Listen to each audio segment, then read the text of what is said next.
भी यही मानना है कि अगर हम इस शो के ज़रिए सिर्फ एक व्यक्ति को भी प्रभावित कर सके तो उसका बहुत बड़ा इम्पैक्ट होगा उनकी ज़िंदगी पे। और आपकी अगर किताब को मैं देखूं, उसके पन्नों को पलटूं, तो काफ़ी शेड्स ऑफ योर लाइफ हैं जो हम आज कवर करना चाहेंगे। आपका बचपन, आपकी पढ़ाई, आपका यहाँ पे आना, आपका तबला लोगों को सिखाना, डॉक्टर बनना, कम्युनिटी की सेवा करना, और अब सबसे बड़ी जिसका मैं आपका बहुत प्रभावित हुआ हूँ आपकी पर्सनालिटी से, to give back to society and teaching so many kids in India. तो शुरू करते हैं आपके बचपन से। थोड़ा जानते हैं कि कहाँ पे आपका जन्म हुआ और कैसा था बचपन। गौरव, मैं बड़ा ही अपने आप को गौरवान्वित महसूस करता वाह। हूँ, क्योंकि मेरा जन्म काशी में हुआ है, जी। बनारस में। बनारस। और मेरे पिताजी भारतीय रेल के लिए काम करते थे। जी। तो वहाँ पर एक छोटा सा कैंपस, उसका नाम हुआ करता था DLW, डीजल लोकोमोटिव वर्क्स, जहाँ से कि हमारी भारतीय रेल की सारी डीजल इंजन बन के आती थी। तो वहीं के एक अस्पताल में, रेलवे अस्पताल में हम अवतरित हुए थे। जी। और शुरुआती कुछ साल हम वहाँ पर रहे बनारस में। जी। 5वीं कक्षा तक हमने पढ़ाई बनारस से की। उसके बाद फिर मेरा एक एग्ज़ाम होता था वहाँ पर, परीक्षा, भारतीय आवासीय छात्रवृत्ति परीक्षा होती थी, जो कि ministry of human resource and development करवाती थी। जी। उसमें सिलेक्शन हो गया तो मुझे सरकारी छात्रवृत्ति पे भेज दिया गया लखनऊ पढ़ने के लिए। तब आप तकरीबन 10 साल के रहे होंगे। 9.5 के थे। साढ़े नहीं, एक्चुअली मैं उस समय 8.5 का रहा हूँ। तो जल्दी आपकी पढ़ाई शुरू जी। हुई। सो 8.5 में आप 5th में थे। जी। और आप लखनऊ चले गए घर जी। से दूर। और उस समय क्या था कि मेरी दीदी जो थी वो टीचर हैं। जी। आम, उनका ये मानना था कि अगर आप कुछ साल स्किप कर जाओगे तो जल्दी ही अचीव कर लोगे जो तुम्हें अचीव करना है। और जो कि मुझे एकदम गवारा नहीं होता था, क्योंकि आप स्किप तो कर जाते थे, लेकिन जब अगली कक्षा में पहुंचते थे तो आप रहते थे इतने से, और आपके क्लासमेट्स होते थे बड़े बड़े। जी। तो एक समय तो ऐसा आया था कि मैं जब 10वीं कक्षा में पहुंचा था, तो क्लास में मैं जब घुसा तो कुछ बच्चे वहाँ बैठे हुए थे पहले से। तो उन्होंने कहा, बेटा कहाँ, किस क्लास में जा रहे हो? गलत क्लास में आ गए, तुम्हारी क्लास उधर है। जी। क्योंकि 10th क्लास यही है ना? कहा हाँ यही है। कहा हम इसी में हैं। तो काफ़ी फ़र्क पड़ जाता था। So I was able to jump some grades. कह लीजिए कि अवसर मिला, घर में अच्छे शिक्षक थे उस कारण से। तो 10th तक की पढ़ाई मेरी लखनऊ में हुई। फिर 11th-12th हमने दिल्ली से किया। अच्छा। और इस तरीके से मेरी पढ़ाई हुई। दिल्ली तक पहुंचा, मैं अपनी हाई स्कूल पूरी किया। जब 11वीं कक्षा में पास करके निकला ही था, तब मेरे घर में एक दुर्घटना हो गई थी, जी। जिसमें मेरे मम्मी पिताजी दोनों ही लोग, उनका स्वर्गवास हो गया। आप 11th में थे उस समय? 11th पास करके क्योंकि आप 12th में आया 12.5 साल के थे, तो आप 12 साल की उम्र में क्लास 11th में थे। था। 12.5 के थे। जी। हाँ, तो हाँ 11th में अच्छा, तो काफ़ी स्किप किया आपने तो क्लास। 5 ग्रेड स्किप किया है।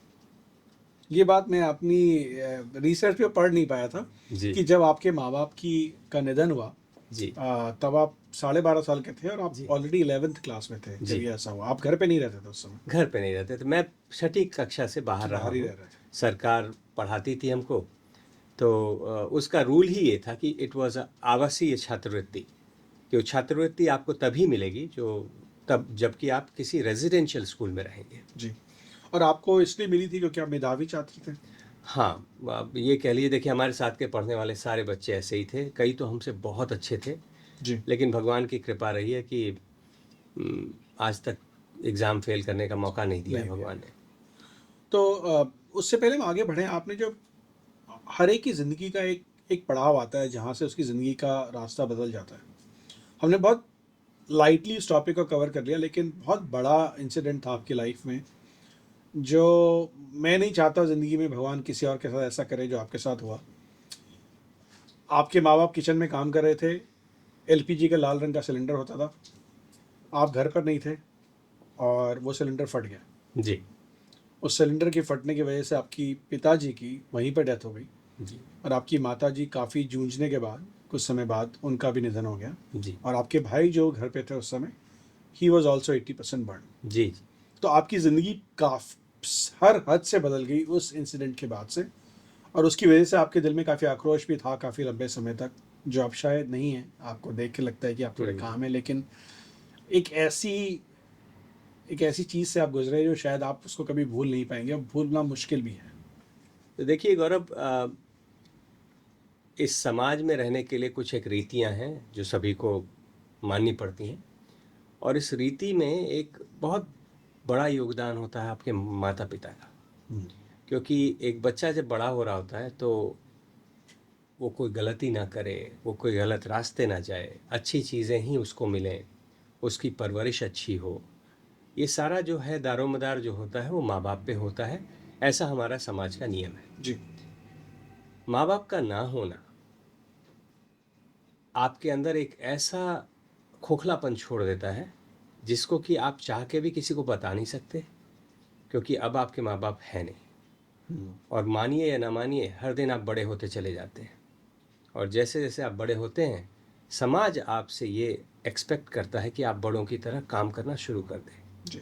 और आपका जो बराबरी की जाती है वो उस बच्चे से की जाती है जो एक माँ बाप के साथ बड़ा हुआ है। उसके अंदर हर तमीज़ होती है, हर अच्छी चीज़ें होती हैं। हालांकि जिनके पास नहीं होता है वो उनका अपना एक स्ट्रगल होता है, जैसा मेरा था। अगर मेरे से कोई गलती हो जाए तो मेरे माँ बाप कभी बाहर नहीं आ सकते थे कि भाई किसी से माफ़ी मांग ले कि बेटे से गलती होगी, माफ़ कर लीजिए। जी।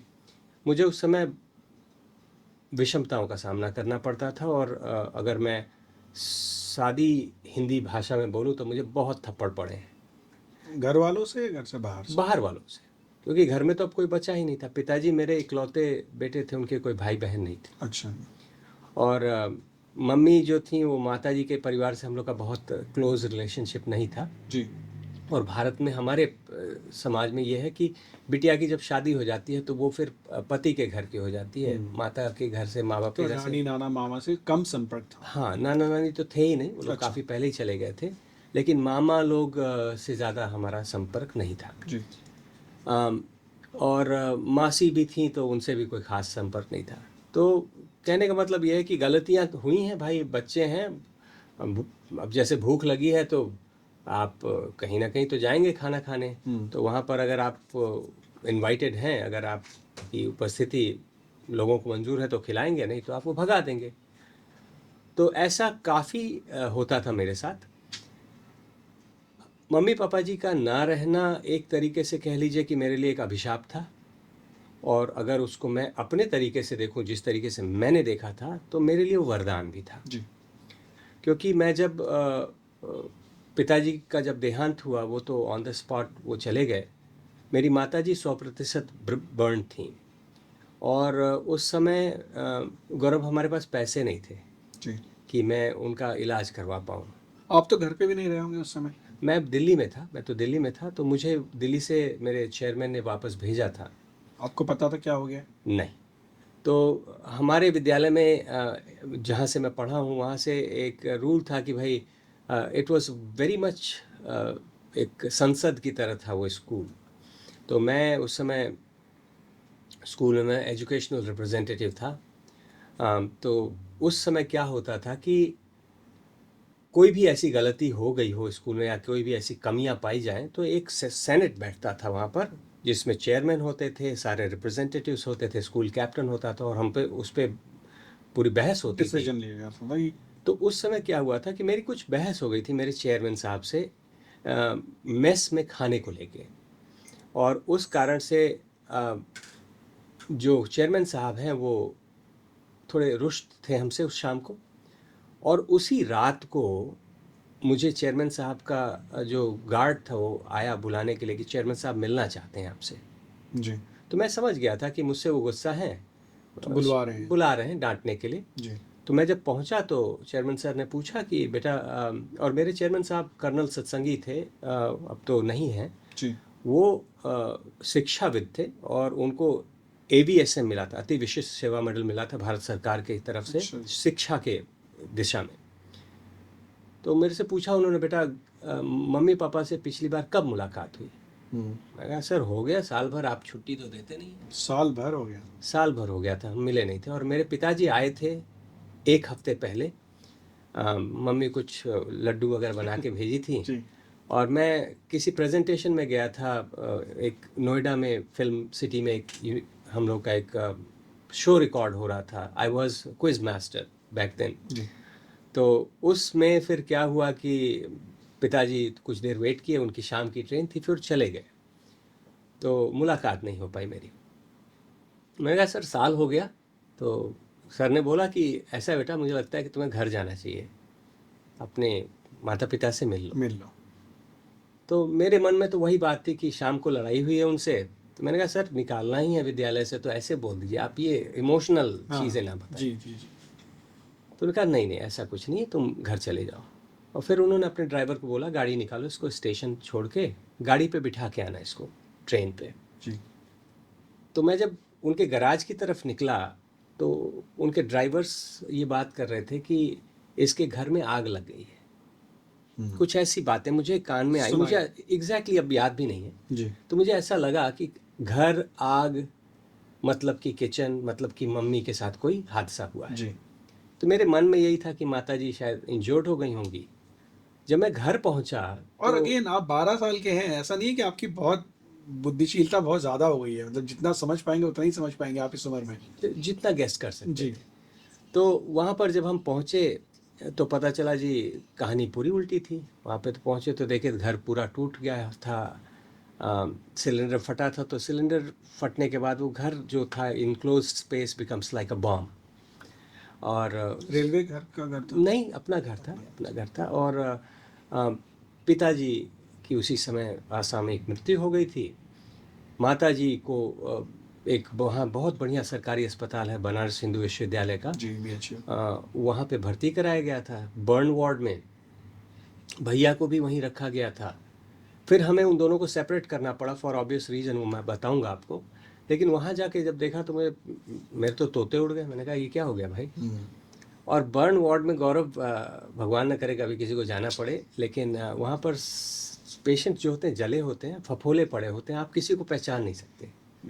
तो मैं हर एक मरीज़ के पास, उसके चेहरे के पास जाके देख रहा था कि इसमें से मेरा भाई कौन सा है, इसमें मेरी माँ कौन सी है, क्योंकि सरकारी अस्पताल में बहुत भीड़ होती है। जी उस समय मैं नाम नहीं लेना चाहूँगा, लेकिन वहाँ के जो प्रोफेसर हुआ करते थे प्लास्टिक सर्जरी के, वहाँ से हमें बताया गया कि भाई इतने पैसे दोगे तो इलाज अच्छा होगा।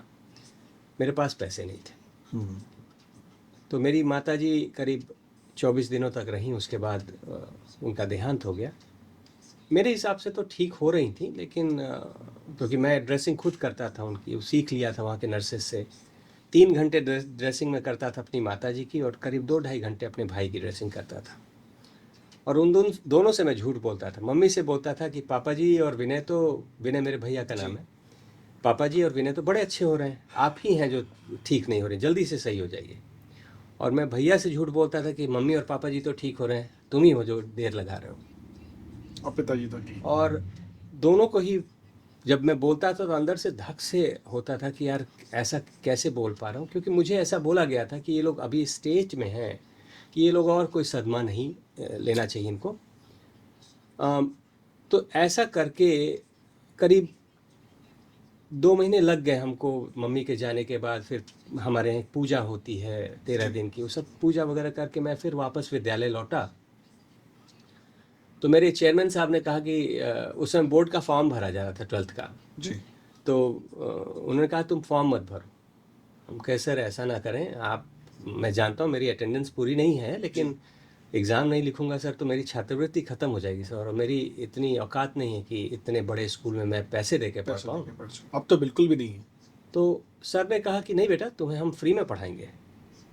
तो मैंने कहा सर बड़ी कृपा है आपकी कि आप फ्री में पढ़ाएंगे, लेकिन ऐसा करते हैं एग्ज़ाम लिख लेने दीजिए।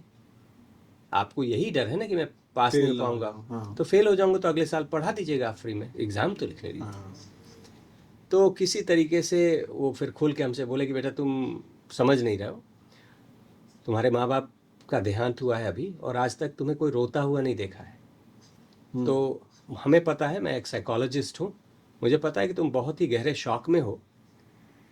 एक और शॉक तुम्हें चाहिए बेटा, and you will be so depressed that nobody will be able to bring you back. Oh my God. तो मैंने कहा सर ऐसा क्यों। तो उन्होंने कहा कि बस मैं चाहता हूँ कि तुम ये एग्ज़ाम मत लिखो। मैंने कहा सर रोने से अगर मम्मी पापा जी वापस आ जाएं तो मैं रोता हूँ, आप भी साथ में बैठ जाइए, कुछ और दोस्तों को बुला लेते हैं, थोड़ी जल्दी आ जाएंगे। और अगर ऐसा कुछ नहीं होने वाला है सर तो मेरे पास समय नहीं है, अब बड़ी सारी जिम्मेदारियां सर रातों रात आ गई हैं, मुझे एक एग्ज़ाम साल नहीं खराब कर सकता हूँ। हाँ मुझे एग्ज़ाम लिखने दीजिए, भाई जला हुआ है मेरा, दादा दादी बूढ़े हैं और घर में कोई है नहीं। So he let me write the exam, और भगवान की कृपा से गौरव एग्ज़ाम अच्छे नंबर से पास हुए।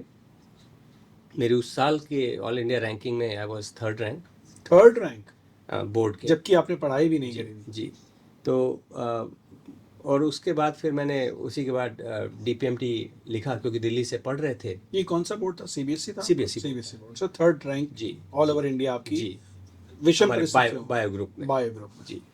तो उसके बाद फिर डीपीएमटी लिखा मैंने, डीपीएमटी में भी सिलेक्शन हो गया। नहीं, इस बीच में एक हमारा छोटा सा रह गया। जी जब आपकी माताजी अस्पताल में थी 21 दिन तक, जी जब आप उनकी पट्टियां किया करते थे और उनका हाथ पकड़ के बातें किया करते थे, उस समय आपकी माँ ने आपसे कुछ बात कही थी, वो बहुत ज़रूरी है। डीपीएमटी की बात करने से पहले मैं चाहता हूँ कि वो आप कवर कर लें पहले, फिर हम बात करते हैं डीपीएमटी।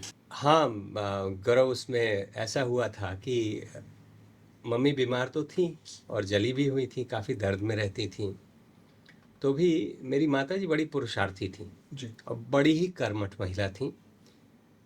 उस दौरान भी मम्मी कभी भी हमसे कोई निरात्मक विचार कुछ ऐसा नहीं करती थी। हमेशा कहती थी कि विजय तुम चिंता मत करो, जैसे ही हम ठीक होंगे वैसे हम घर फिर से बनवा देंगे, तुम एकदम चिंता ना करो, और तुम अपनी पढ़ाई पे ध्यान दो, तुम्हारा बोर्ड एग्ज़ाम है। और कहीं ना कहीं से उनको भी ये बात समझ में आती थी कि मेरे पास पैसे नहीं है, इस कारण से आसपास के मरीजों को डॉक्टर 2 बार 3 बार देख के जाते थे, और कुछ मरीज थे जिनको देखा ही नहीं जाता था। उसमें मेरी माताजी भी थी। सरकारी अस्पताल में भी ऐसा होता है? सरकारी अस्पताल में ये ज़्यादा होता है सर, क्योंकि प्राइवेट में तो आप घुस ही नहीं सकते अगर पैसे नहीं हैं। तो ये बड़ा ही दुख का विषय था। और मैं ध्यान से देखता था कि जो पैसे वाले मरीज़ हैं उनकी जैसे ड्रेसिंग की जाती थी, तो मैं नर्सेस से पूछ लेता था कि भाई कैसे करते हैं आप, क्या पकड़ते हैं, कैसे काटते हैं। मैं भी डॉक्टर तो था नहीं। तो मम्मी ने मेरे से 2 बातें कही थी उस समय। एक तो मजाक में कहती थी कि बेटा अगर मेरी प्लास्टिक सर्जरी होगी ना तो तुम ही करना। अच्छा जी। तो मैं भी उस पर मजाक कर देता था कि मम्मी जब तक मैं प्लास्टिक सर्जन बनूंगा तब तक तो आप एकदम ठीक हो चुकी होंगी। हाँ जी। हाँ अगर आपका इतना ही मन है तो थोड़ा सा आपको कहीं जला देंगे and I will do the plastic surgery. मुझे नहीं पता था कि ये जो बोलता था मैं, ये सेंटेंस हमें कितना कचोटेगा ज़िंदगी में। यप। दूसरी चीज़ मम्मी हमसे ये बोलती थी, बेटा देखो पैसे ना होने के कारण हम लोगों को वो नहीं मिल पा रहा है जो पैसे होने से मिलता, ख़ास तौर से ट्रीटमेंट में। तो एक काम करना कि डॉक्टर ज़रूर बनना, और जब बन जाना तो ये ज़रूर याद रखना कि तुम्हारे हाथ के नीचे से कोई भी ऐसा मरीज़ बिना ट्रीटमेंट के ना जाए जो पैसे ना दे पाए। और कोशिश करना कि हफ्ते में एक दिन मेरे नाम पर बिना पैसे दिए मरीज़ों को देखना। तो भारत में ये बहुत आसान है करना, यहाँ पर थोड़ा सा मुश्किल है। यहाँ पर भी गौरव मैंने एक क्लिनिक से जुड़ा हुआ हूँ, जो कि सैन लोरेंजो एक जगह है यहाँ पर, वहाँ पे AFMC के नाम से चलती है, एशलैंड फ्री मेडिकल क्लिनिक। और वहाँ पर हम लोग हर सैटरडे मरीज़ों को देखते हैं 8 से 11 के बीच में सुबह, फ्री ऑफ कॉस्ट। और करीब करीब 5,000 मरीज़ हम देख लेते हैं एक साल में। अच्छा जी। तो और ये वो पेशेंट्स हैं जिनके पास इंश्योरेंस नहीं है, इंश्योरेंस पैसा नहीं है और उनके पास कोई और उपाय नहीं है। और उसमें हम लोग प्राइमरी केयर से लेके स्पेशलिटी केयर हर चीज़ करते हैं। हम लोग खुद पैसे देते हैं अगर उनको कुछ ऑपरेटिव केयर चाहिए, और हम लोगों का टाई अप है अलग अलग अस्पतालों से जी। तो वो मम्मी के कहने पे वो भी एक काम मैंने किया। और वैसे आप ये जो मुझे बता रहे हैं इस बारे में हम अभी बात करेंगे, लेकिन मैं आपको पिछले काफ़ी सालों से जानता हूँ, पिछले 2 दिनों से हम ऑलमोस्ट कई बार बात कर रहे हैं। आपका फ़ोन ऑफ द हुक बजता रहता है। मुझे ऐसा लगने लगा है कि आप इंडियन कम्युनिटी के अनऑफिशियली ऑथराइज डॉक्टर है यहाँ के, because people call you for all good reasons कि मेरी माता जी आए हुए हैं, पिताजी आए हुए हैं, हेल्प कर दीजिए। तो मैं इस टॉपिक पे इसलिए बात कर रहा हूँ कि आपकी माताजी ने जो आपको संकल्प दिया था, मुझे ऐसा लगता है कि आप उस पर खरे उतरे। आपने वो काम, दोनों काम, एक तो उन्होंने बोला डॉक्टर बनना और दूसरा समाज की सेवा करना अपने हुनर से, वो आप कर रहे हैं। मैं सच बताऊं गौरव की, जब माता जी का देहांत हुआ था तो उस समय मेरा एक एम था। एम ये था कि मैं दुनिया का सबसे अमीर आदमी बनना चाहता था। जी। और इसलिए बनना चाहता था कि जिस दिन सबसे अमीर बनूंगा, दुनिया के सारे डॉक्टरों को इनवाइट करूंगा एक जगह पे जी। और उन सभी को मार दूंगा, क्योंकि वो आपकी माताजी को बचा नहीं पाए। क्योंकि वो लोग जानबूझ के मेरे पास पैसे न होने के कारण मेरी माताजी का देहांत हो गया, हम अफोर्ड नहीं कर पाए। तो आपको ये बात लगती है अगर आपके पास पैसा होता तो आपकी माताजी बच गए होती? लॉजिकली यस, लेकिन क्लिनिकली स्पीकिंग अब डॉक्टर बन चुके हैं तो मैंने अपनी ज़िंदगी में कोई भी 100% जला हुआ मरीज तो बचता हुआ नहीं देखा है। कुछ दिन और रह सकते थे कम से कम।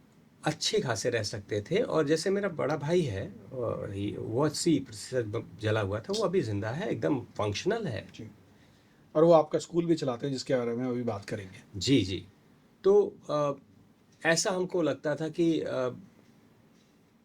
जो माँ जिसने जन्म दिया, क्योंकि देखिए मेरे विचार से आप हैं, हम हैं, कोई भी जो इस दुनिया में आता है, हम लोग कुछ नहीं है बल्कि अपने माँ के दिए हुए कुछ ऑर्गन डोनेशंस के ही प्रतिरूप हैं हम लोग। क्योंकि माँ की कोख में एक बच्चा जब पलता है तो माँ ही उसको सब कुछ देती है।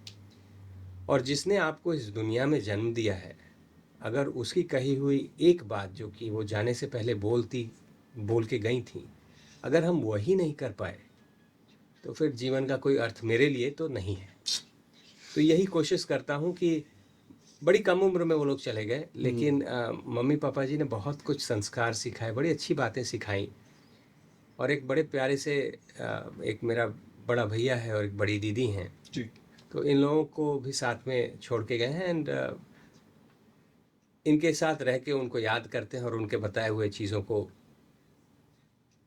पालन करने की कोशिश करते हैं। हर चीज़ तो नहीं कर पाते, लेकिन कोशिश ज़रूर करते हैं। चलिए, आपका ज़िंदगी का पहला अध्याय यहाँ पे ख़त्म करते हैं कि आपने बचपन अच्छा बीता, लेकिन 12 साल की उम्र में जो हादसा हुआ उससे आपके माँ बाप दोनों चले गए। भाई की आपकी ऐसी 80% बर्न है, तो घर में सेवा नहीं कर सकते, सारा दामोदरार आपके कंधों पर आ गया।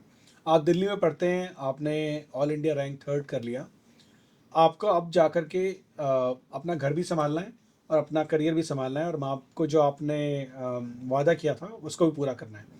तो उसको करके आपने डीपीएमटी का एग्ज़ाम दिया ताकि आप डॉक्टर बन सकें। डीपीएमटी की फुल फॉर्म क्या होती है? Delhi pre medical test. तो दिल्ली में रहते थे इसलिए आपने डीपीएमटी का टेस्ट जी। दिया। क्या हुआ रिजल्ट?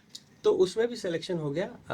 पढ़ाई की थी, मेहनत की थी और एक जुनून था जी। कि अब तो कुछ है नहीं बचा, अगर कुछ करना है तो अपने बल पे ही करना है। और अगर नहीं कर पाए तो साथ कोई नहीं देगा और ना ही आपका हाथ कोई थामेगा। अब वो सर के ऊपर से आपको छाया चलेगी, जो पिक्चरों में बोलते हैं माँ बाप का साया, वो सच में चला गया था। और वो फील होता था, वो फील ऐसे होता था गौरव कि वही लोग जो कि चाचा चाची कहलाते थे, और एकाएक अब आप उनकी तरफ देखें तो उनका सर कहीं और घूम जाता था। पैसे नहीं होते थे, मम्मी की दवा के लिए, भैया की दवा के लिए हम कुछ उधार मांगने जाते थे तो हमें कारण बताया जाता था कि बेटा वापस कैसे करोगे? नहीं, फलाने का हमको ये पैसा देना है, तो तुम थोड़ा 2 दिन पहले अगर बोल देते तो मैं बचा लेता। तो ऐसा काफ़ी दिन बीता। और यही नहीं, कई बार भूखे पेट भी सोना पड़ा है, क्योंकि दवा खरीदनी थी या तो खाना खाना था। तो ऐसा चला, काफ़ी चला। तो यस, साया उठ गया था और यही था, जुनून था कि कुछ तो करना है भाई। तो अगर आप डीपीएमटी में पहली बार जब आपका हो गया तो आप you would have been youngest doctor, because आप 14 साल 12 14 15 साल के रहे होंगे जब आपका पहली बार। परहैप्स। और 1 साल मैंने, चलिए डीपीएमटी जब हमारा हो गया तो मैं एडमिशन लेने गया। जी। एडमिशन लेने गया तो वहाँ पर भाई हर एक चीज़ मेरी अब खिंचती चली जाती थी, क्योंकि घर का भी काम करना है, एडमिशन लेने के लिए आना है, तो आप 12 घंटे 13 घंटे या 14 घंटे की ट्रेन होती थी वन वे, वो आप लेके आइए, वेटिंग हॉल में रुकिए, नई दिल्ली प्लेटफॉर्म के पास में था वो, फिर वहाँ नहाइए धोइए, फिर वहाँ से जाके एडमिशन लीजिए। तो ये सारा प्लान करना पड़ता था। घर पे मेरे दादा दादी और भैया अकेले हैं, और अभी पैसा मिलना शुरू नहीं हुआ है सरकार अभी से। कुछ कोई पैसा, कोई फंड रिलीज नहीं हुआ था सरकार की तरफ से। तो एडमिशन लेने गया तो उन्होंने कहा जी 8,000 रुपये दे दो। मैंने कहा ये तो मेरा मेरिट पे हुआ भाई। हाँ, क्या रैंक थी आपकी? 17। 17 रैंक पूरी जी दिल्ली में आपकी? जी। वाह। ये तो मैंने कहा मेरिट पे हुआ है और हमें सरकारी उस पे एडमिशन मिल रहा है। स्कॉलरशिप फुल राइट जिसको बोलते हैं यहाँ हाँ, पर। तो उन्होंने कहा कि हाँ वो तो है बेटा, लेकिन 8,000 रुपये कॉशन डिपॉजिट होता है और ये एक वो राशि है जो कि हर एक को देनी पड़ती है, और आप जब एडमिशन मतलब आप जब यहाँ से कोर्स करके निकल रहे होगे तो आपका पैसे लौट जाएंगे। ओह अच्छा, सिक्योरिटी मनी की तरफ से कुछ आठ- ऐसे वो ठीक कॉशन डिपॉजिट कहते थे उसको। जी। तो मैंने अंकल जी को बोला कि अंकल जी 8,000 होते तो मैं लंदन ना चला जाता। हम जी क्या वो नहीं है, अगले साल दे दूँ या फिर कुछ समय दे दीजिए, मैं कमा के दे दूंगा। जी। तो कहा नहीं नहीं, ये एडमिशन प्रोसीजर है, यहाँ पे आपको देना ही है, और वो नहीं है तो एडमिशन नहीं होगा। तो एक तो पहले ही मैं बड़ा धक्का खा के पहुँचा था दिल्ली, रेलवे में अनरिजर्व डब्बे में पहुँच के। लेकिन जब वहाँ पहुँचा ये लगा तो मुझे एक बात का विश्वास एकदम हो गया कि जो डॉक्टर वगैरह होते हैं ये अमीरों की चीज़ है, ये गरीबों के लिए नहीं बना है। और वो ये सत्यापित हो गया, मैंने मेहनत करके रैंक लाया मैं, और जी। सब कुछ करने के बाद भी मेरा एडमिशन नहीं हो रहा। 8,000 नहीं है तो मैंने अपनी बोरिया बिस्तर बांधा, वापस बनारस आ गया। तो आपने नई कॉलेज में एडमिशन नहीं ले पाया, पैसे नहीं थे तो कहाँ से एडमिशन होता। और वो 8,000 आपको कोई देने के वाला भी तैयार नहीं था जो 8,000 दे, या आपने मांगे ही नहीं? मांगे भी क्योंकि नहीं, और आपके दूसरा मैं 100 रुपए का, उस समय एक नई नई दवा आई थी गौरव आपको बताऊं, उसका नाम था सिल्वर सल्फाडाइजीन, एक सॉल्ट होता था सिल्वर एक्स। वो डब्बा उस समय 110 रुपए का मिलता था, और भैया पे एक डब्बा लगता था और मम्मी पे 1.5 डब्बे लगाने पड़ते थे, पूरे शरीर को ढकना पड़ता था। पर डे का वो खर्चा हमसे नहीं निकल पा रहा था। आप 8,000 की बात सोच रहे हो। तो फिर मैं आ गया बनारस। बनारस आया तो बहुत डांट पड़ी, दादा दादी ने डांटा, भैया ने डांटा, लेकिन खैर वो लोग भी बीमार थे तो उनके भी ज़्यादा दे वर काइंड ऑफ डाइवर्टेड। तो फिर अब ये हुआ कि भाई अब घर में पिताजी की पेंशन तो आ नहीं रही है, दादा दादी रिटायर्ड थे, और पैसे भैया चाहिए। भैया जले भैया हुए हैं। और भैया के लिए दवा के पैसे चाहिए, सब कुछ चाहिए। तो उसके लिए फिर मुझे अब 12वीं पास बच्चे को नौकरी कौन देगा। जी। तो पापा जी की जगह पर पापा जी मेरे रेलवे में काम करते थे, तो उनकी जगह पे एक कह लीजिए कि अनुकंपा के आधार पर, कंपनशनेट बेसिस पे एक नौकरी मिल जाती जी। तो 12वीं पास बच्चे को एक नौकरी ऑफर की गई थी प्यून की। तो आपको गवारा नहीं है? तो हमने बोला भाई देखो यार, हम पैदा किस लिए हुए हैं हमें नहीं पता है, लेकिन इतना ज़रूर पता है कि हम फाइल उठाने और पानी पिलाने वाले के लिए तो नहीं पैदा हुए हैं, हम कुछ अच्छा करेंगे। प्लस हम अपनी माता जी को वादा कर चुके हैं, वो पूरा नहीं हो सकता अगर नहीं हम हो पियून सकता। का पोजीशन ले ली तो। So I said you know what, भैया को लेने देते हैं वो भैया के लिए, क्योंकि भैया वॉज मोर क्वालिफाइड और उनका उसमें रुझान भी था सरकारी चीज़ों में। तो मैंने फिर प्लस थोड़े बहुत डिसेबल भी चल रहे हैं अभी, क्योंकि अभी तो जले हुए 80%, तो आपको पता काफ़ी नहीं समय लगा। रिकवरी में कितना समय लगेगा। जी। तो अल्टीमेटली मैंने फिर एक जो सबसे इजी जॉब दिखी वो कंस्ट्रक्शन वर्कर की जॉब दिखी, जिसको हम बोलते हैं दैनिक मजदूरी, हाँ दिहाड़ी। दिहाड़ी पे काम। हाँ, तो उसमें हम पहुँचे। कई जगह कंस्ट्रक्शन होते रहते थे, बिल्डिंगें बनती रहती, तो एक मेरे घर के थोड़े से पास में ही था, तो वहाँ चले गए। तो वहाँ पर जो मज़दूर होते हैं ईंटा ढोते हैं जो, या फिर अगर गारा मिट्टी हो तो उसको लेके सर पे जाते हैं। तो मेरे साथी मजदूर जो होते थे, कोई 30 ईंटें उठाए, कोई 22 ईंटें उठाए, और मेरे से 5 से ज़्यादा उठे ना, क्योंकि मैं बहुत कमज़ोर था। कमज़ोर है, यंग है, खाना खाते नहीं है। हाँ, और तो अब मैं वो लेके जाता था और फिर शाम का इंतज़ार करता था कि भैया जब शाम हो तो ठेकेदार आएगा तो वो आपको दिन भर का पैसा देगा, जो कि 19 रुपए होते थे। 19 रुपये एक दिन के मिलते थे। तो अब भाई अब यहाँ से बात शुरू की, जब ठेकेदार आता था तो बड़े गुस्से में रहता था, तो हम भी दूर हट जाते थे कि हो सकता है शायद हमसे ही गुस्से में हो कि हमने काम कम किया है। हाँ। तो फिर मैं कुछ दिन तक उनको ऑब्जर्व किया। ऑब्जर्व करने के बाद ये पता चली कि जब लोग उनके पास आते थे कि हाँ साहब मैंने 8 घंटा काम किया, अच्छा हाँ मैंने 12 किया है, तो जब वो वेरिएशन होता था तो गुस्सा होते थे वो। तो वो सबसे बोलते थे तुम पूरे दिन क्यों नहीं काम करते हो, एक दिन का इतना मिलता है तो इतना लेके जाया करो। तो मैंने देखा एक कैलकुलेशन में लगता है कमज़ोर है, तो मैं उनके पास गया, मैं कहा बाबूजी ये कैलकुलेशन हम आपका कर देंगे। तो मेरी तरफ देख के ज़ोर से डांटा मुझे, जो काम दिया वो तो ठीक से कर नहीं रहे हो, या जाओ। मैं कहा नहीं नहीं बाबूजी हम सच बता रहे हैं, गणित हमको आती है, हम गणित कर देंगे आपका। Then he gave me a chance, और करीब 6-7 दिन तक हमको ऑब्जर्व किए वो, कहे यार बेटा तुम तो मैं मजदूरी भी करता था और अंत में उनकी हेल्प भी करता अकाउंटिंग था। में करते थे। तो देन ही सेड कि बेटा तुम तो अच्छा काम कर लेते हो, हाँ। तुम ऐसा करो, तुम मेरी एक बिल्डिंग मटेरियल की दुकान है जहाँ जी। पर हम लोग बिल्डिंग मटेरियल्स बेचते हैं, तुम वहाँ काम करो, क्योंकि वहाँ पर पैसे का बहुत गबन हो रहा है। हम्म। मैंने कहा ठीक है। तो मैं फिर उनकी दुकान पे बैठ के बिल्डिंग मटेरियल, कभी पेंट, चपड़ा, नट बोल्ट, सीमेंट, बालू, ये सब बेचना शुरू किया मैं। और वहाँ पे ज़्यादा काम नहीं था, पर चोरी रोकनी थी ना आपको। बस हाँ थोड़ा ये था कि अकाउंटिंग में ठीक ठाक कर देता था। जी। अच्छा, उनके जो दुकान थी उसी बिल्डिंग में ही एक तरफ कटरा था, दुकान था, और दूसरी तरफ उनका मकान था। अच्छा। तो उनके मकान के बाहर एक यंग सा लड़का था, उसको मैं देखता था, वो न्यूटन फिजिक्स, कभी रेसनिक हेलिडे लेके बैठा हुआ है, तो कभी बायोलॉजी की कोई बुक पढ़ रहा है। तो हम उससे पूछे कि भाई आप क्या पढ़ रहे हो? कहा मेडिकल की तैयारी कर रहे हैं। जी। ओके, अच्छा अच्छा। तो मैंने कहा कि यार आप बाबूजी के लड़के हो? कहा हाँ जानता हूँ, तुम्हारे बारे में बताते हैं, तुम्हें गणित आती है। जी। कहा हाँ वो तो ठीक है, तुम्हें अगर सिलेक्शन पाना है ना तो पा जाओगे, लेकिन अच्छी रैंक लानी है ना तो फिज़िक्स तुम्हारी अच्छी होनी पड़ेगी, हाँ जी। और मैं तुम्हें फिज़िक्स पढ़ा दूंगा। तो वो मेरे पे हंसा, कहता है कि हाँ सुना है कि तुम्हें कल तक गणित तो तुम आती है, ईंटें उठा रहे थे, आज थोड़ी बहुत अकाउंटिंग करते हैं, अब तुम डॉक्टरी भी पढ़ाओगे हमको। पढ़ाओगे। तो कहा कि यार तुम गणित आती है इसका मतलब थोड़े कि तुम प्री मेडिकल पढ़ा दोगे हमको। हाँ, तो हाथ पैर मार रहे हो। मैंने कहा भाई देख, मेरा ऑल इंडिया रैंक 70 था, मैं एडमिशन नहीं ले पाया हूँ, पैसे नहीं लूँगा, पढ़ा ज़रूर दूंगा तुम्हें। तो देन हम लोग बैठ के फिर शुरू हुआ, और हमारी उम्र का बच्चा था, हाँ। हमसे 1 साल जूनियर था, यप। तो उसको पढ़ाना शुरू किए।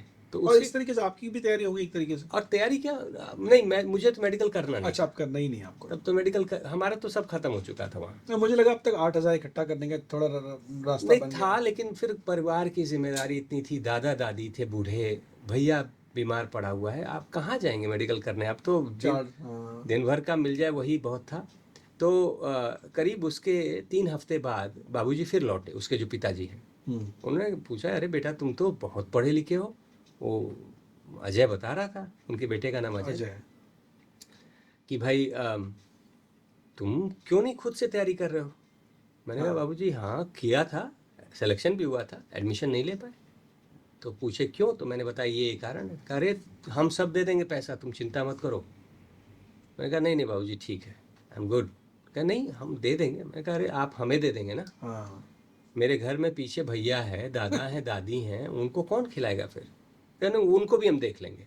फिर मैंने कहा नहीं देखिए वो उचित नहीं है, मैं अपने काम से ही रखूँगा, जब ज़रूरत पड़ेगी तो मैं आपसे मांग लूँगा, अभी तो फिर है। और फिर अगर मैं चला जाऊँगा पढ़ने के लिए बाबूजी, तो दिन भर काम करवा के 19 रुपये देते हो आप, रास्ते में जाते हुए मैं सब्जी थोड़ी और थोड़ा सा आटा दाल चावल खरीद के जाता हूँ, घर पे जाके मैं ही बनाता हूँ, और ज़्यादा बना के आता हूँ क्योंकि रात का भी हो जाए और फिर अगले दिन का भी हो जाए, क्योंकि शाम को ही मैं वापस काम से पहुँचूँगा। 19 रुपए में हम लोग कल बात कर रहे थे, 19 रुपए में तो आप, मेरे को पहली बार समझ में आया कि जो बोलते हैं ना कि लिविंग पेचेक टू पेचेक या दैनिक मजदूरी, उतना ही 19 रुपए में हो सकता है कि एक ही दिन आदमी रह सकता है, बस दूसरे दिन का खाना नहीं 19 रुपए में। वो भी मैं आपको सच बताऊं गौरव, मैं तो इंतज़ार करता था कि सट्टी जो होती है ना, जो मंडी जो होती है, जी।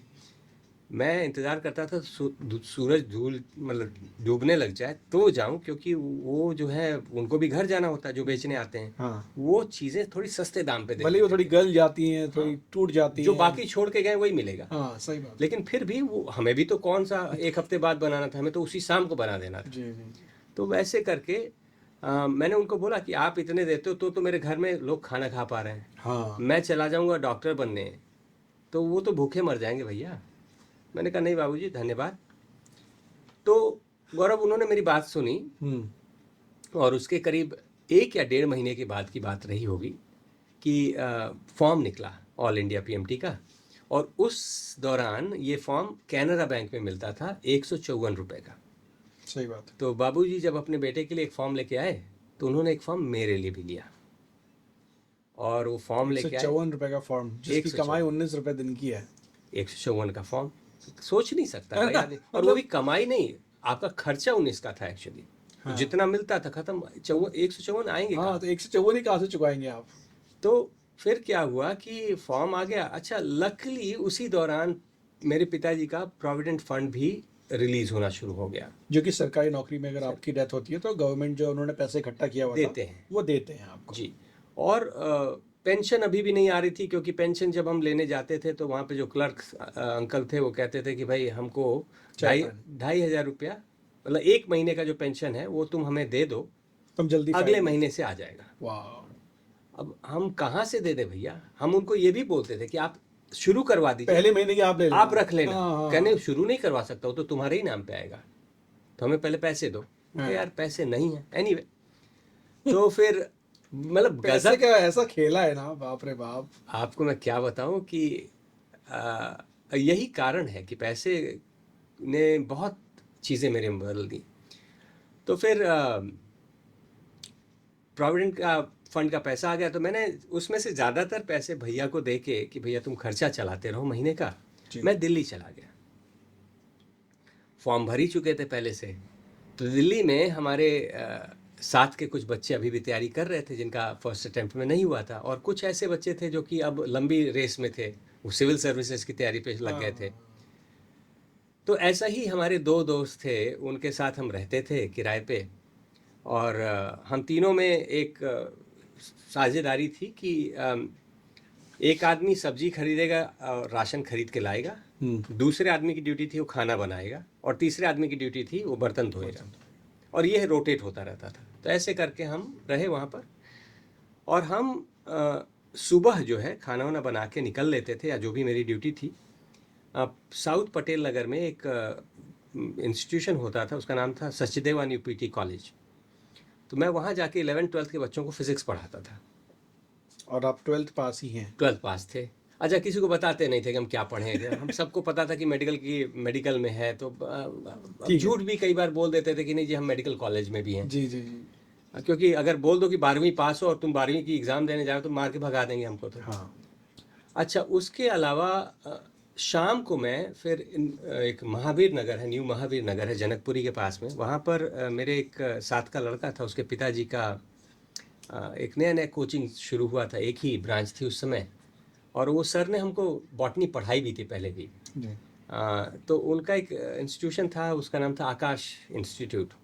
तो जिन वो, लोगों को पता नहीं है, सचदेवा और आकाश आज की तारीख में इंडिया में बहुत बड़े इंस्टीट्यूट बन गए हैं। अच्छा अच्छा, नहीं आकाश का तो पता है, सचदेवा तो मैंने फॉलो नहीं किया है। जी। तो चौधरी सर थे उसके मालिक, उसके करता धरता जेसी चौधरी सर, और वो उनका इतना एहसान है मेरे ऊपर, हम क्या बताएं। क्योंकि मैं जब उनके पास गया तो मैंने उनसे, उनका बेटा आशीष मेरे साथ पढ़ा हुआ था जी। और उनका छोटा बेटा आकाश जिसके नाम पे वो सारा है, अच्छा जी। वो इंजीनियर है।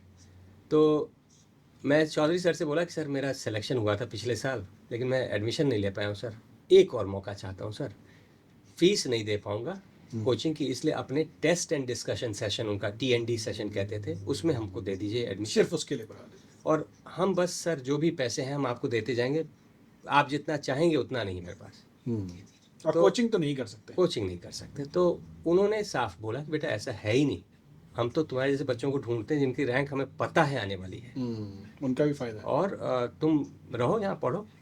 तो शाम को उनके पढ़ते थे, सुबह उधर पढ़ाते थे, ऐसे करके ज़िंदगी चलने और लगी। पैदल जाते थे क्योंकि बस का किराए के पैसे भी। एक्चुअली नहीं, हम कुछ दूर तक जाते थे बस से, जैसे कि शादीपुर डिपो से हम पैदल सचदेवा तक जाते थे, क्योंकि उसका जो एक्स्ट्रा मेरे ख्याल से 1-1.5 रुपया था वो ज़्यादा था मेरे लिए। हाँ, तो उतने तो बच ही गए। तो उसके बाद फिर और ये डेली का था बाय द वे, एक दिन का तो था नहीं। रोज। तो उसी तरीके से करके फिर एक आधे स्टूडेंट प्राइवेट ट्यूशन के लिए मिलने लग गए, तो उनके भी घर हम जाके पढ़ाने लग गए। तो उनके घर हम देखते थे कि उनके रोटी जो बनती थी वो 7 बजे बनना शुरू होती थी। तो मैं क्या करता था कि जानबूझ के 7 बजे ही पहुंचूं कि पढ़ाते पढ़ाते 8 हो जाएगा, रोटी ठंडी होगी तो माताजी डांटेंगी बच्चों को कि जल्दी आओ खाओ, खा लो, और मैं भी बैठा हूँगा तो मुझे मिल जाएगी। ये बात मैं बताना चाहता हूँ। ये एक महिला हैं उमा गोयल जी, वो आज भी हैं और मेरे बड़े अच्छे सानिध्य में। उनके दोनों बच्चे मेरे से पढ़े हैं। जी। एक बच्चा क्वालकॉम के लिए काम कर रहा है और अच्छा। दूसरा बच्चा एप्पल के लिए काम कर रहा है। ये बे एरिया में रहते हैं? नहीं, दोनों भारत में हैं, अच्छा जी। लेकिन दोनों मतलब टेक अच्छे। कंपनीज के लिए काम करते हाँ, फिजिक्स पढ़ाई थी उनको, जितनी हमको आती थी वो पढ़ाए थे हैं मैंने। जी। तो उस समय वो सब 11th-12th में थे, तो ऐसे पढ़ाए थे। तो आपने उनकी बड़ी रोटियां तोड़ी हैं? बहुत रोटियां तोड़ी और उनको पता है। अब तो मैं उनके मुंह के सामने बोलता हूँ और अभी भी ये जब सुनेंगी तो दुख मानेंगी। कहती है ये सब बोलने वाली बात नहीं है, क्योंकि मेरे लिए सच्चाई है, मेरी जिंदगी की सच्चाई है। उन्होंने निस्वार्थ जैसे अपने बच्चे को खिलाया आपको खिलाया। हाँ, और लेकिन मैंने आपके लिए वो रोटी बहुत बड़ी चीज थी। बहुत बड़ी चीज़ थी, क्योंकि वो मैं ढाबे पे जाता था ना, तो जो दाल छौंक के देता था और तंदूरी रोटी, वो उसमें कई तो काले काले कोयले के पीस लगे होते थे, तो नहीं खा पाते थे। हाँ। एनीवे, तो उसके बाद फिर दिल्ली में आए, तो दिल्ली में शुरू हुई तैयारी करते करते उस साल फिर से एग्ज़ाम लिखा और सिर्फ एक फॉर्म भरा था।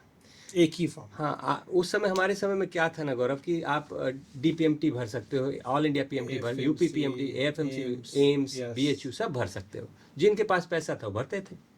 हमने एक भरा था ऑल इंडिया, और उसमें भगवान की कृपा से मेरा सिलेक्शन हो गया और 198 रैंक थी, 58 198। 198। और उसके बाद फिर मेरी माता जी बहुत गुस्सा करने वाली हैं आज कि मैं 198 को कन्वर्ट नहीं कर पाया। लेकिन हाँ, 198। तो उसके बाद फिर मैं अपने इंटरव्यू के लिए पहुंचा। वहाँ पर काउंसलिंग कही जाती है उसको। अच्छा जी। तो सारे बच्चे जिनकी रैंक आती है, तो आपको बोल दिया जाएगा कि 1 से लेके 100 वालों की रैंक काउंसलिंग इस दिन होगी, 100 से 200 वालों की इतने, या टाइम स्लॉट दे देते हैं। तो उस समय जो जो कॉलेजेस अवेलेबल होते हैं ऑल इंडिया, आप उसको ले लीजिए। जी। तो मेरे रैंक पे बहुत सारे कॉलेजेस अवेलेबल थे। तो क्योंकि सेकंड राउंड ही ना, 200 सेकंड राउंड था। अंडर 200। तो मैंने मेरी काउंसलर से पूछा, मैडम बताइए। तो उन्होंने मुझसे पूछा कि बोलो कौन सा चाहिए। मैंने कहा मैडम आप बताइए कौन सा ले लूँ। तो मेरे पे गुस्सा हो गए। मैंने कहा मैडम आपका अगर बेटा होता तो आप क्या कौन सा कॉलेज देती उनको। कहे देखो, पहले तो मेरे कोई बेटा है नहीं, और दूसरा मैं उसको अगर होता भी ना तो बोलती कि होमवर्क करके आओ। तो मैंने कहा मैडम वही तो नहीं पता कि होमवर्क में करना क्या है। तो आप बता दो कहाँ जाऊँ। हाँ, तो finally she help me get to the right place. तो मैंने अपनी MBBS का जो शुरू किया, वो हमें मिला गवर्नमेंट मेडिकल कॉलेज त्रिवेंद्रम। और देखिए कितनी ख़ास बात थी कि मेरी मंथली फ़ीस वहाँ पर 13 रुपये थी। मंथली फीस 13 रुपये थी? ट्यूशन फ़ी मैंने 13 रुपये एक महीने में दी है, और ऐसा मैं 4.5 साल पढ़ा हूँ। वाह। तो ये होता था जोर कि अगर आप सिलेक्शन अच्छे रैंक से हो जाए। खाना पीना भी मिल जाता था? खाना के लिए अलग से लगता था। और इसकी एक कहानी है कि दिल्ली से मैं चला, केरल एक्सप्रेस एक होती थी, वो जाती थी त्रिवेंद्रम तक जी। 2.5 दिन की जर्नी। मेरा फ्राइडे को होना था एडमिशन, और मैं फ्राइडे की शाम तक पहुंचा था। मैं दौड़ते हुए पहुंचा, बस लेके कैसे भी, और प्रिंसिपल ऑफिस क्लोज हो चुका था। अब मेरे आंख में आंसू था कि यार ये अंतिम, हाँ वो आज थी, वो भी अब ऑफिस बंद, आज तो अंतिम डेट था जी। तो मैं फिर ये पता चला कि भाई यहीं पे समुद्र है, तो मैं समुद्र के पास गया। भाई चलो कहीं बीच ही देख लेते हैं। तो पता नहीं कि एक अजीब सा रिश्ता भगवान समुद्र से हुआ मेरा, कि उनकी लहर जब मेरी तरफ आई तो मैं पीछे हट जाता था। मैं कहा ना, पैर पहले मैं छूँगा आपके, आप नहीं छूओगे।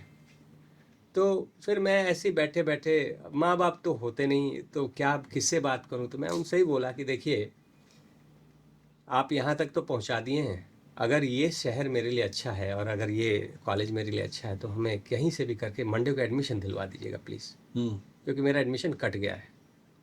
और मैं वादा करता हूँ कि अगर एडमिशन मिल गया तो मैं सेकंड काउंसलिंग के लिए जाऊँगा भी नहीं, क्योंकि सेकंड काउंसलिंग में ना क्या होता है कि अगर कोई बेहतर कॉलेज मिल जाता है तो लोग ट्रांसफ़र कर लेते हैं। अच्छा अच्छा अच्छा। मैं यहीं रह जाऊँगा आपका बन के। और ऐसा ही हुआ। मंडे हुआ तो मैं रोता रोता पहुँचा, आंखें लाल थी, क्योंकि अब सैटरडे संडे मैं रेलवे स्टेशन पे बिताया था, प्लेटफॉर्म पे। तो जो प्रिंसिपल ऑफिस में क्लर्क थी मैडम, वो पहले तो बोली तुम बैठो पानी पियो। पहले कुछ खाना खा लो। हाँ, तो फिर हमने एडमिशन दिया उन्होंने। तो हमें उन्होंने बोला कि अपने मार्कशीट्स दिखाओ। तो मेरी जो 10th की मार्कशीट थी, वो गौरव साइड साइड से जल गई थी। घर में आग लगी थी तो उसमें जल गई थी साइड साइड से। तो जब अंदर प्रिंसिपल ऑफिस में हम गए, तो प्रिंसिपल सर ने मेरे से पूछा कि ये क्या है, बिहार में अपनी मार्कशीट से ही तुम लोग दिवाली खेलते हो क्या? हाँ पटाखे जला रहे थे। तो फिर मैंने उन्हें बताया कि जली कैसे। And then he felt bad. और उसके बाद फिर हम वहीं के बन गए। तो 4 साल आपने वहीं 4.5 साल MBBS। MBBS किया और 1 साल मैंने इंटर्नशिप वहीं पे की। अच्छा। तो वो करके and being a vegetarian this would have been hard कि वहाँ का खाना थोड़ा अलग है। बहुत ज़्यादा देखिए, एक तो मैं सच में बताऊँ तो हमेशा से या तो बनारस या तो दिल्ली में, लखनऊ दिल्ली में पला बड़ा। तो अपनी बेल्ट में थे। हाँ, और खाने का मेरा जो स्वाद था वो रोटी सब्जी चावल दाल का था। वहाँ पर गए तो वो जो उनकी शैली है खाने की अलग थी। इडली था, डोसा था, सांभर था। और नॉन वेज काफ़ी कुछ। और नॉन वेज बहुत ज़्यादा, बीफ बहुत खाते थे वहाँ पर लोग, और मछली बहुत खाते थे, और वो मैं खाता नहीं था। जी। तो थोड़ी सी शुरू में परेशानी हुई, क्योंकि आपके बगल में ही बैठ के खा रहे हैं तो आप तो उठ के जा नहीं सकते, क्योंकि अगर आप दाहिने वाले को देखेंगे उठ के जाएंगे तो बायां भी वही खा रहा है, सामने भी खा रहा है, पीछे भी वही खा रहा और आप पंडित हैं, वैसे ब्राह्मण हैं। है, और हम हार्डकोर ब्राह्मण। तो अब क्या करें, तब फिर मन मार के हम रहे। शुरू किए। खा हो गया। अरे मैंने ये सोचा कि जितनी भी क्षमताओं से जिंदा होके बच के यहाँ तक पहुँचे, यहाँ से आगे भी निकल लेंगे। जी। और उसके बाद वहाँ से हमने गौरव तो 5.5 साल आपने केरला में बिता दिए। जी MBBS कर लिया, MBBS और 1 साल का आपने इंटर्नशिप कर लिया। इंटर्नशिप भी कर ली। उसके बाद फिर मेरा कुछ ऐसा हुआ कि मेरी शादी हो गई, और शादी हुई जिनसे, वो लोग जो मेरी धर्मपत्नी हैं वो सुन नहीं सकती हैं। जी। तो ये था कि भाई भारत में तो आप जानते हैं कि किसी भी अब आजकल दिव्यांग नाम दे दिया गया है, या CWSN कहा जाता है उनको, चाइल्ड विथ स्पेशल नीड। लेकिन उस समय हमारे ज़माने में उनको विकलांग कहा जाता था, और उनको बेचारा बेचारी अरे क्या आपको होगा पता इसका। था कि आपकी वाइफ जी जी पता डेफ था। है, सुन और नहीं सकती। हाँ, और मैंने भी इसलिए किया था, ये शादी इसलिए की थी कि मेरी मम्मी की एक शिक्षा होती थी, वो हमेशा कहती थी कि बेटा देखो, ज़िंदगी में ना अपने जीवन में किसी एक को चुन लो, वो चाहे तुम्हारा भाई हो, बहन हो, माँ हो, बाप हो, दोस्त हो, तुम्हारा पेट हो, किसी एक को चुन लो और उसकी ज़िंदगी में कुछ ऐसा करो जिससे कि उन्हें ये फील हो कि तुमने उनकी ज़िंदगी में कुछ ऐसा किया है जिससे उनकी ज़िंदगी में फ़र्क पड़ा है। जी। और अगर ऐसा कर लोगे तो तुमने अपनी ज़िंदगी जी ली है, उसके बाद वाला सारा बोनस है। कैसे डिसाइड किया आपने कि आप दिव्या जी से शादी करने के लिए तैयार हैं? क्योंकि एक आई एम अज्यूमिंग कि आपकी गर्लफ्रेंड्स पहले नहीं रही हैं, क्योंकि आपका जीवन ऐसा भी था, पहली बार आप किसी लड़की से मिल रहे हैं, आप कहीं भी शादी कर सकते थे। जी जिस प्रांत से आप आते हैं, बीइंग ए डॉक्टर, आपको तो तोला जा सकता था कैश में, जी क्योंकि आप अब वहाँ पहुँच गए हैं जहाँ पर आपकी वैल्यू बहुत ज़्यादा है। बिल्कुल, और ऐसा ही था भी एक्चुअली। जब दिव्या से मैं मिला तो एक अजीब सा कह लीजिए कि अपनापन सा लगा कि अम, वो सुन नहीं सकती थी, और उस कारण से उनके जीवन में काफ़ी स्ट्रगल रहा था, और उनका भी जो जीवन रहा है थोड़ा अजीब सा रहा है। वो शी वॉज बॉर्न नॉर्मल, और वो जब 6 महीने की थी तो उनको लंग में कुछ ऐसा इन्फेक्शन हो गया था कि बहुत ही हाई डोज एक एंटीबायोटिक होती थी उस समय। 6 महीने के बाद। 6 महीने में उसका नाम था स्ट्रेप्टोमाइसिन, और उसका एकलौता साइड इफ़ेक्ट होता है बहरापन। तो you have to choose between saving her life और अवॉइडिंग द डेफनेस। अभी भी वो होती है बीमारी, मतलब अभी भी वो दवाई दी वो जाती है? दवा अब बैंड है, वही मैं जानना क्योंकि चाह रहा था आपसे। मार्केट से हटा दी गई है, क्योंकि उसका साइड इफ़ेक्ट उस समय ये इतना तो बहुत बड़ा बात है, मतलब बहुत बड़ी बात है। तो ऐसे करके हुआ, तो हमारी जब शादी हो गई तो हम लोग यहाँ पर आ गए।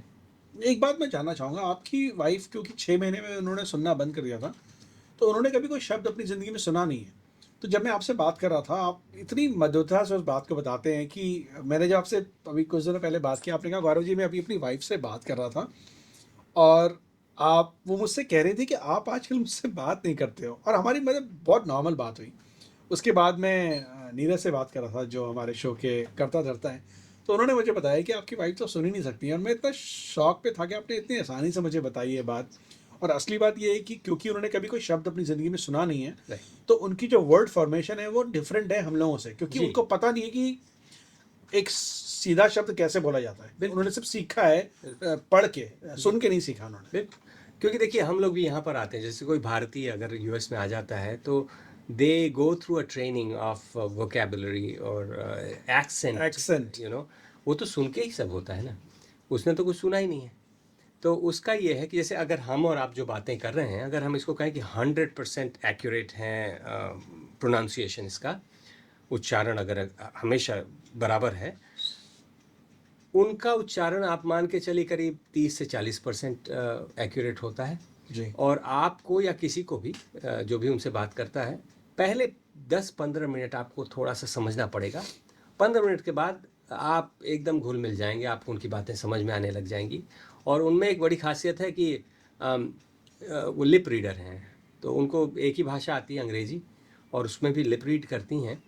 तो you just have to make your lip movement a little pronounce, और वो समझ लेती हैं। अच्छा, वो इंग्लिश समझती हैं, केवल अंग्रेजी समझ। हिंदी नहीं समझती। उनके माता पिताजी ने ये एक व्रत लिया कि बच्चे को वो भाषा सिखाएंगे जो हर जगह जो चले। कि लगभग सब आदमी बोल पाए, समझ पाए। तो that is how they have done it. और उनकी माताजी जो हैं वो स्पीच पैथोलॉजिस्ट हैं, और they decided that they will not have any more kids. They will just invest all the time in one के। in one kid. और दिव्या, मेरे हिसाब से अगर देखें तो मेरे परिवार में मैं सिर्फ 2 काम करता हूँ। एक तो कि अस्पताल चला जाता हूँ, वहाँ मरीजों को देख लेता हूँ, जी। और थोड़ा सा सोशल कम्युनिटी वर्क कर लेता हूँ। इसके अलावा मेरे कपड़े कैसे साफ़ होते हैं, मेरे बिल कैसे पे होते हैं, बच्चा कैसे बड़ा हो रहा है मेरा, घर कैसे चल रहा है, इसके बारे में अगर मुझसे आप आज पूछें कि बेटे का क्या क्या कोर्स कर रहा है इस साल, तो मैं तुरंत दिव्या को फ़ोन करूँगा, मैसेज करूँगा कि क्या क्या कर रहा है। मुझे इतना तक नहीं पता। और वो खुद भी जॉब करती हैं, वो खुद भी जॉब करती हैं, और फुल टाइम जॉब करती हैं। फुल टाइम जॉब, और बच्चे को संभालना, पेरेंट्स को देखना, सारा चीज़ करना। तो she is, I always believe कि हमसे कहीं ज़्यादा वो इंडिपेंडेंट है। गाड़ी चलाना आपकी बेटी की रिलेशनशिप कैसी है आपकी वाइफ के साथ? बहुत अच्छी है एक्चुअली। देखिए, बच्चे क्या होते हैं, जब बचपन में ना बच्चे थोड़े चिड़चिड़े हो जाते हैं, अगर आप कुछ ना मिले, कुछ टेम्पर टेंट्रम करते हैं। तरुण की ज़िंदगी में ये अध्याय हुआ ही नहीं कभी। कारण कि माँ पे चिल्ला सकता नहीं वो, क्योंकि माँ सुनेगी नहीं। तभी तक समझेगी बात जब तक वो आपको देख रही है, और उसके मन के ऊपर अगर बदतमीजी करोगे, चेहरा घुमा लेगी। आप गाना गाते रहो, उससे कोई फ़र्क नहीं पड़ता है। Yep. तो इससे तरुण ने एक चीज़ सीखी, पेशेंस। वो जाता था, माँ को टच करता था, जब वो देखती थी तो धीरे धीरे बोलना सीखा हाँ। कि कैसे समझना है। फिर साइन लैंग्वेज भी कुछ कुछ सीखा। तो उससे उसके व्यक्तित्व में काफ़ी बदलाव ठहराव आ है, गया। बहुत बदलाव है, जो कि उसके क्लास वालों से अलग है, और वो अच्छी बात है। जी। और जो कि हमारे में नहीं थी। जब हम उतने छोटे थे तो हम तो भाई बदमाश थे। हाँ, जिस प्रांत से आप आते हैं, मैं भी वहीं से आता हूँ, हमको पता है कि हमारा बचपन कैसा बीता है। और ख़ास तौर से घर में सबसे छोटा हूँ, जी। तो मम्मी का बड़ा दुलारा था। जी। और बहुत कम उम्र तक ही साथ रहा मम्मी का। तो मम्मी हमें, जब भी हम विद्यालय से जाते थे तो अपने हाथ से खिलाना, ये सब करना। तो मेरे भैया और दीदी बहुत चिढ़ते थे इस बात से, लेकिन अब छोटे थे, प्यार मिला, बदमाश भी थे। कम समय तक मिला, लेकिन बहुत मिला। बहुत मिला, बहुत ज़्यादा मिला। मुझे लगता है तकरीबन 10 साल तक रहा है, फिर तो आप बाहर ही चले गए थे। तो जी जी। चलिए, फिर आप अमेरिका आ गए। अमेरिका आना कैसे हुआ आपका? क्योंकि अब आपकी शादी हो गई है, जिम्मेदारियां हैं, जी। वाइफ। तो यहाँ पर हमारा एक कार्यक्रम था। यहाँ पर एक रिसर्च स्कॉलर बन के आए थे। कुछ एक चीज़ों पे काम कर रहे थे। उस समय बड़ी अनूठी सी चीज़ ये मानी जाती थी, उसको कहा जाता था स्टेम सेल रिसर्च। जी। तो ये बात है साल 2004 की।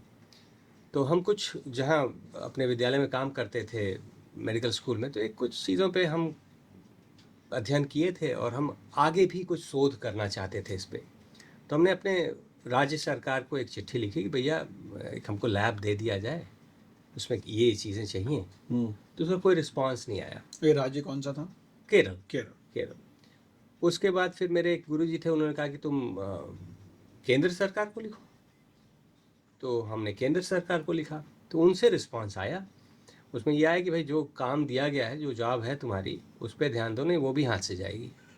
वाह। तो वो भी जवाब सुन लिया। तो फिर मैं अपने मेंटोर से पूछा कि भाई क्या करूं आगे। तो फिर उन्होंने मुझे यहाँ पर एक डॉक्टर साहब थे यूसीएसएफ में, उनसे जोड़ा। ने आपके यहाँ बुलाया कि तुम यूसीएसएफ में? Right. तो नहीं बुलाया नहीं, तो वो जो मेंटोर थे उनसे जोड़ दिया गया मुझे, तो उनको मैंने ये अपना पर्चा भेजा जो मैंने लिखा था। जी। तो उन्होंने फिर फ़ोन इंटरव्यू रखा, तो उस समय फ़ोन ही होता था। हाँ। तो फ़ोन इंटरव्यू हुआ, फिर उन्होंने कहा कि ठीक है तो ये I can help you with. तो ऐसे करके मेरा यहाँ आना हुआ। अब यहाँ आने के बाद देखिए रिसर्च अपनी जगह पे है, हम डॉक्टर थे और हमें रिसर्च स्कॉलर एज सच हम नहीं थे, तो हमें चाहिए थी नौकरी। तो भाई हमें लगा कि भाई हम तो डॉक्टर हैं, हम तो कहीं भी नौकरी मिल जाएगी दुनिया में, कहीं जाएंगे, हमें हमारा काम आता है। तो यहाँ पर आए तो पता चला जी ना ना ना ना, यहाँ का तो रिवाज ही अलग है। यहाँ पे तो आपको यूएसएमएलई एग्ज़ाम लिखना पड़ता है, United states medical licensing examination. हम कहे यार ये क्या खीर है। हम कहे चलो कोई बात नहीं, तैयारी करते हैं। फिर पता चला ये एक नहीं होता है, स्टेप 1, स्टेप 2, स्टेप 3 होता है, और इतने इतने अंतराल पे ही लिखना पड़ता है। कि यार इतने में तो यार रोजी रोटी कैसे चलेगी।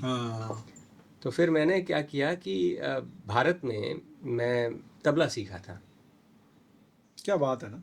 तो अब हमेशा तबले से जुड़ाव रहा है, संगीत से जुड़ाव रहा है। मेरे परिवार में मेरे पिताजी संगीत से जुड़े रहे हैं, मेरी दीदी रही है, अभी भैया की जो छोटी वाली बिटिया है वो शास्त्रीय संगीत से जुड़ी हुई है। तो हमने क्या किया कि यहाँ पर हमने देखा कि भाई तबला सिखा सकते हैं क्या। तो हमने आईसीसी में, इंडियन कम्युनिटी सेंटर में ये किया कि भाई हाँ कि तबला क्लास कर सकते हैं। तो वहाँ पे हमने करीब 2 महीने सिखाया है, उससे ज़्यादा नहीं सिखाया। अच्छा जी। क्योंकि उसके बाद फिर एग्ज़ाम की भी तैयारी करनी थी। दूसरा कि और भी जगहों पे जॉब के लिए अप्लाई करते थे, जैसे फ्लेबॉटमिस्ट की जॉब के लिए अप्लाई कर गए, तो वो कहे कि तो हमारे पास लाइसेंस काम के। यार मैं डॉक्टर हूँ भैया, खून तो निकाल ही सकता हूँ, मैं अच्छे अच्छों को खून निकाल दूँ। लेकिन उन्होंने कहा ना ना ना, यहाँ पे लाइसेंस होना चाहिए। तब हमें पता चला कि ये देश बड़ा अनूठा देश था। यहाँ तो बाल काटने वाले को भी लाइसेंस लेना पड़ता है, ब्यूटिशियन का। हम कहे यार गजब की बात है। तो ऐसे करके गौरव समय कटता गया और एग्ज़ाम लिखे, यूएसएमएलई लिखे, एक एक करके पास भी हो गए। और उसके बाद यहीं पर स्टॉकटन में एक विद्यालय है, सैन वॉकिन जनरल हॉस्पिटल, हाँ जी, वहाँ से मैंने रेजिडेंसी की। तो यूसी डेविस का सैटेलाइट प्रोग्राम था, और इंटरनल मेडिसिन में रेजिडेंसी करने के बाद फिर काम पे लग गए। तो आप इंडिया में भी डॉक्टर बन गए और अमेरिका में भी डॉक्टर बन गए। तो ये माँ का जो पहला सपना था वो आपने पूरा कर दिया। जो उनका दूसरा सपना था कि समाज के लिए कुछ करना, आपके हाथ के नीचे से कोई गरीब ना छूट जाए जी, उसके बारे में बात करते हैं। आप आपके परिवार के बारे में जाना। आपकी वाइफ दिव्या बहुत ही अच्छी हैं, और वो अच्छी इसलिए हैं कि सिर्फ घर संभालती हैं। उससे बड़ी बात यह है कि आप जितना भी पैसा भी कमाते हैं उसका आधा तकरीबन आप इंडिया भेज देते हैं, इंडिया में बच्चों को पढ़ाने के लिए। जी, और आपकी वजह से 1750 1757 बच्चे इंडिया में पढ़ाई करते हैं रोज़, क्योंकि आप उनको सपोर्ट कर रहे हैं, आप और आपके साथ जो लोग जुड़े हुए हैं। लेकिन जी, क्योंकि वो कहावत है कि मैं तो अकेला ही चला था जाने पे मंजिल, मगर लोग जुड़ते गए और कारवां बन गया। और आपके साथ काफ़ी लोग हैं, लेकिन मेन आप ही ने ये कार्यक्रम शुरू किया था। आपके नाम पे स्कूल चलता है इंडिया में, जी, 1700 बच्चे पढ़ाई करते हैं रोज़। और बहुत अच्छा, मतलब आपकी वेबसाइट पे जाके मैंने देखा, कोई ऐसा स्कूल नहीं है कि कोई पेड़ के नीचे पढ़ा रहे हो या कोई टूटी खंजर हो, या मतलब कहीं भी बैठ जाओ और पढ़ लो। It's a proper school, like teachers are well qualified, kids are doing really well, they getting all the accreditations and everything. CBSE board का स्कूल है। जी, थोड़ा बताइए उसके बारे में कि अब समाज को कैसे वापस दे रहे हैं आप इस तरीके से। जी। देखिए गौरव, 2 चीज़ें हैं। एक तो 2 चीज़ें सुधारूंगा इसमें, कि एक तो स्कूल माता पिता जी के नाम पर है। जी। क्योंकि मेरा ये मानना था कि जिन्होंने आपको ये मौका दिया कि आप इस दुनिया में आ सकें, वो अब तो नहीं है, लेकिन मैं चाहता था कि उनका नाम रहे और लोगों को पता चले कि संस्कार बहुत बड़ी चीज़ होती है। कितनी जल्दी आप चले गए ये जानना ज़रूरी नहीं है, लेकिन आपने रहते रहते क्या दे दिया अपने बच्चों को, क्या सिखा दिया, क्या वैल्यूज़ दे दी, बहुत दूर तक जाती है। जी। दूसरा कि आज मैं आपके सामने यहाँ बैठ के बात कर रहा हूँ, ये एक उस व्यक्ति के 154 रुपए के विश्वास की बात है कि मैं आज एक डॉक्टर बना। क्या है 154 जो फॉर्म की जो कैनरा जो बैंक का जो फॉर्म कैनरा बैंक का फॉर्म था, क्योंकि अगर उनको क्या ज़रूरत थी पैसे देने की, और अगर वो नहीं देते तो शायद मैं डॉक्टर बनने की सोच भी नहीं रहा था उस समय। आई वॉज गिवन अप कि इतनी जिम्मेदारियां थी। तो उस समय जब ये हुआ तो उस समय एक बात दिमाग में आई कि अगर थोड़े से पैसे के कारण किसी की शिक्षा में योगदान दे सको तो ज़रूर देना चाहिए। तो मैंने एक बीड़ा उठाया कि मेरे गांव में कोई अच्छा विद्यालय नहीं था, टूटे फूटे झोपड़ी वाले विद्यालय जहाँ आपका पर गांव कि का बच्चे नाम बलिया बलिया जिला है।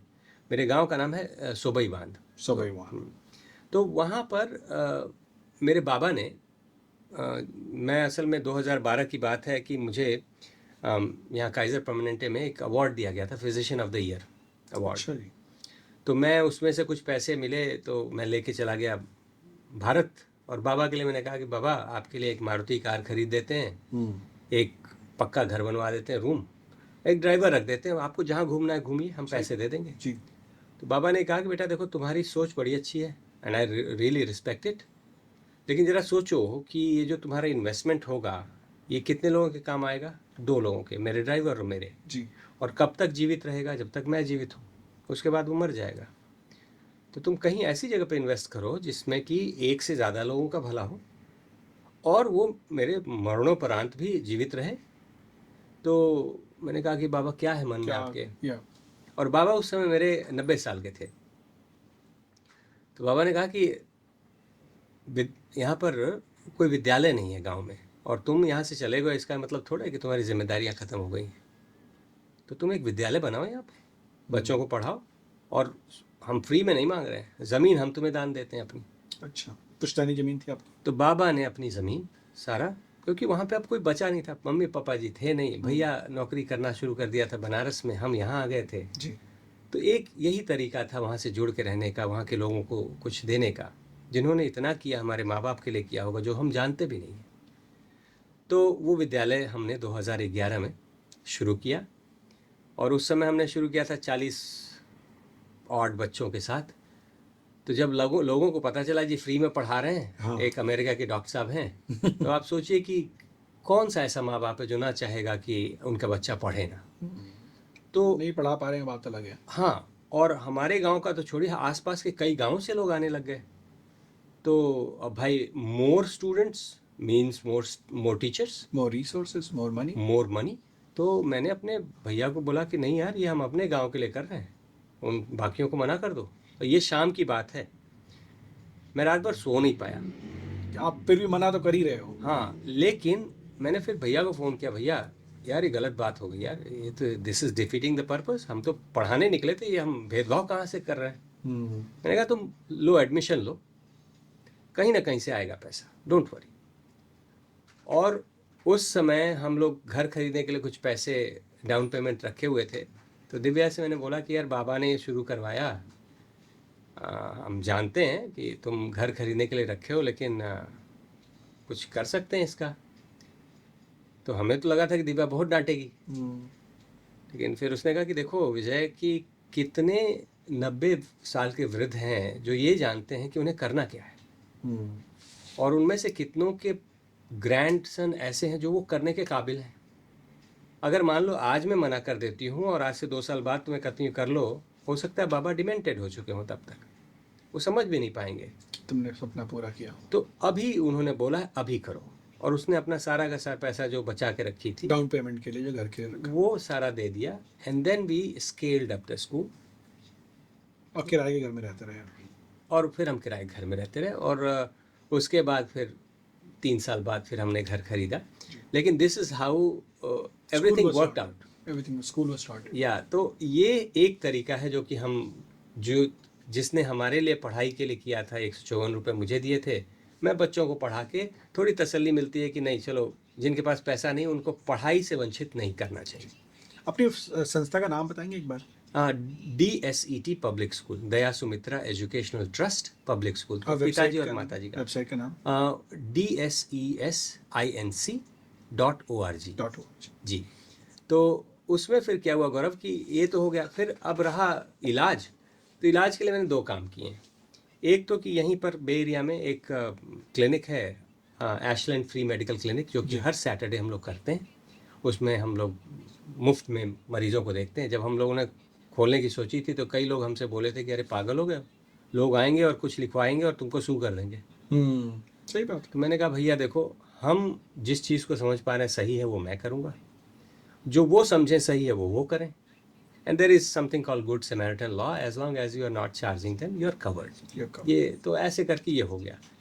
भारत में क्या करते हैं गौरव कि हम हर साल 2 से 3 मल्टी स्पेशलिटी कैंप करते हैं, जिसमें कि मैं मेरे कई दोस्त जाके उसमें अपना योगदान देते हैं। And we treat over 10,000 patients a year.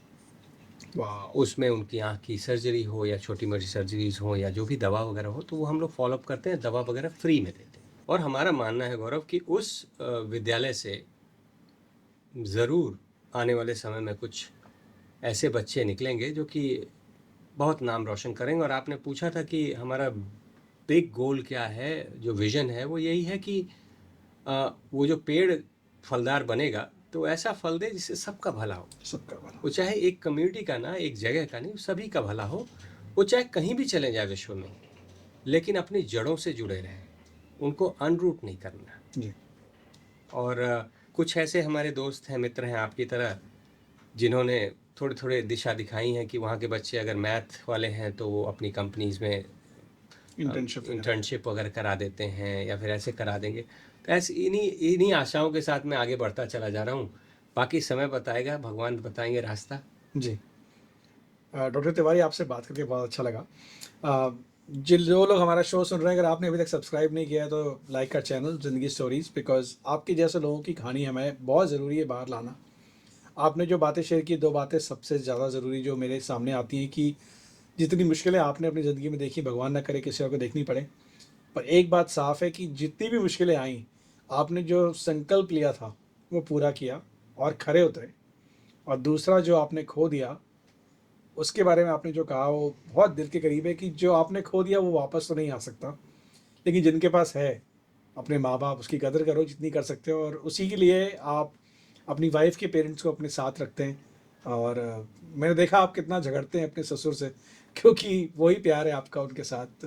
देखिए कहीं पर भी ना, जहाँ 2 तरीके के विचार होंगे उसमें क्लैश होगा और वो नॉर्मल है। जी। हम आप व्यक्तियों की बात करें, हम दवाइयाँ देते हैं, उनमें इंटरेक्शन होता है। हाँ। तो वो हर जगह का ही रूल है। इसका ये मतलब थोड़ा है कि आप दूर हो जाएं किसी से।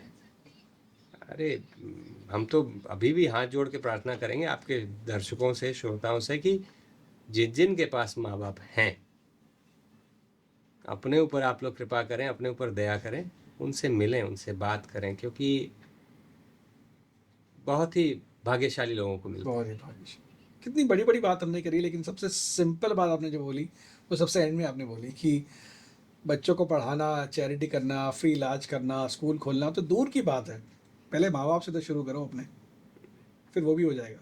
जी जी, बिल्कुल सही। डॉक्टर तिवारी, मेरा मन नहीं कर रहा है कि आपसे बात करना बंद किया जाए, तो मुझे लगता है हम फ्यूचर में कभी और बात करेंगे, देखेंगे आपका स्कूल कहाँ तक पहुँचा, ज़रूर। हमारे माध्यम से हम आपकी कोई सेवा कर पाए कि नहीं कर पाए फाइनेंशियली, या फिर आपका वर्ड भी आउट करने में। It's been my privilege to have you on my show. भावुक हो थोड़ा, क्योंकि कुछ ऐसी बातें करी, बहुत अच्छी लगी मुझे सुन करके। तो ज़रूर दोबारा आएंगे और कोशिश करते हैं कि आप अपने मिशन में जो आप आगे बढ़ें, हम भी साथ दे सकें और आप सक्सेसफुल रहें, ताकि जो आपका विजन है वो पूरा हो सके। Thank you so much for my show. नमस्कार। नमस्कार।